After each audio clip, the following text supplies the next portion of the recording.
Hello, viewers. Today I want to share a topic that I've been thinking about for a while, and is this: is there a limit to how much content that can be created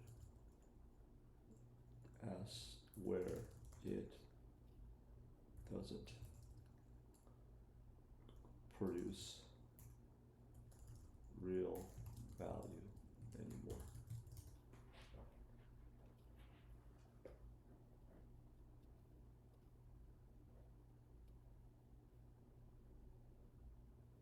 So, great question. You're poking at the heart of how value works in the world of near infinite content creation. The short answer is yes, there is a limit. Not in the qual- quantity itself, but in marginal value. Think of it like economics, law of diminishing returns. The first few pieces of content, whether written, audio, or video, have have a big impact because they fill a knowledge gap, establish support the authority, or provide novelty. But as more and more content is produced on the same topic, each additional piece adds less incrementally value unless it's differentiated. Attention is scarce. Humans don't have infinite time or attention. Even if content keeps being produced, the bottleneck is eyeballs engagement. Once the network is saturated, content mostly competes for attention instead of creating new value. Signal versus noise. At a certain point, the majority of content doesn't create new knowledge or insights, becomes repetitive repackaging or entertainment fillers. This is where noise overwhelms the signal. Network effect. True value doesn't come from quantity but from connection.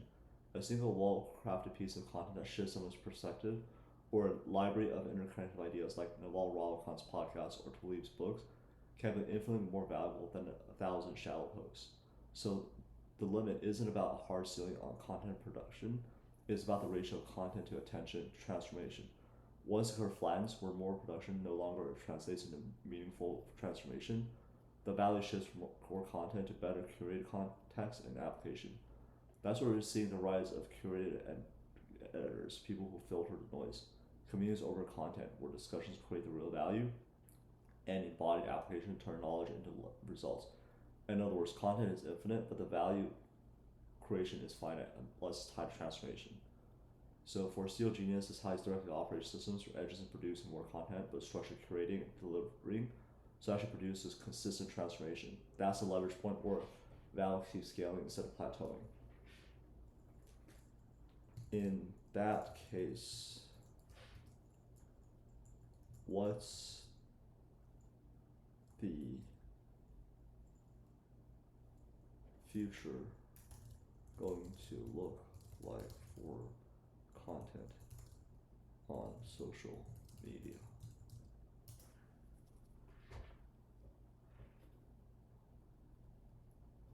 And the way I see it, we're really in the late game of content on social media, and the future will make the shift you're sensing even more obvious.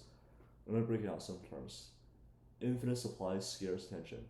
AI has pushed the cost of content creation to near zero. That means everybody can flood feeds with polished videos, graphics, and copy, but human attention is capped at 24 hours a day. So the bottleneck isn't supply anymore. It's trust and engagement. The platforms will increasingly reward content that keeps people engaged longer, community conversations, immersive experience rather than polished output. Curation is more important, greater than content creation. With so much noise, the winners will be those who filter, contextualize, and curate signal.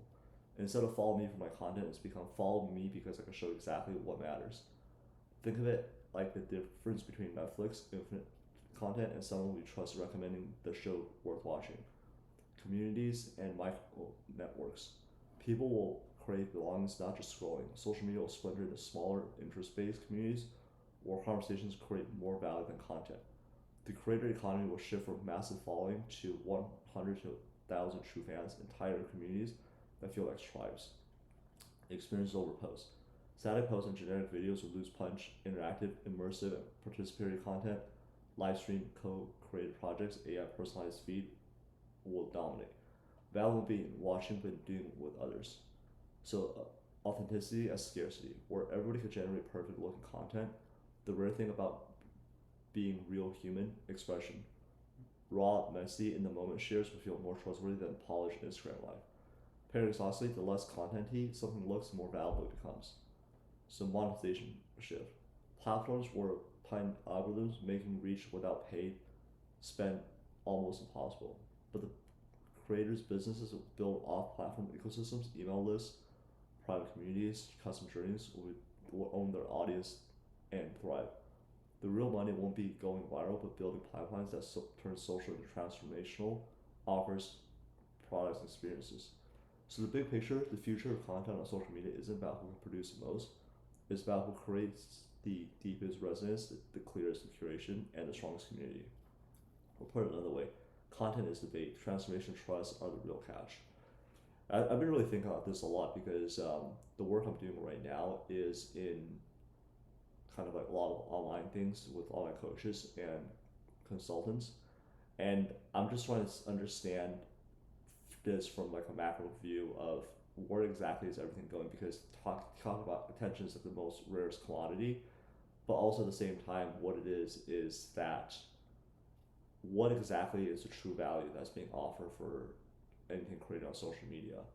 And I think about this a lot, where it's like, can it lead to real transformation instead of just a really over glamorized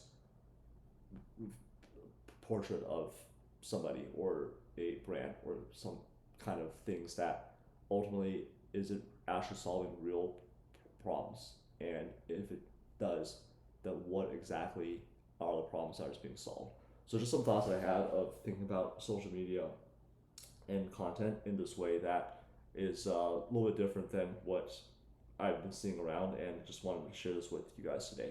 So if you like content like this, ironically, yeah, this is also content, but it just does something different. Hopefully you enjoy it, and just like, comment, subscribe, and I'll keep posting more thoughts I have around all things macroeconomics.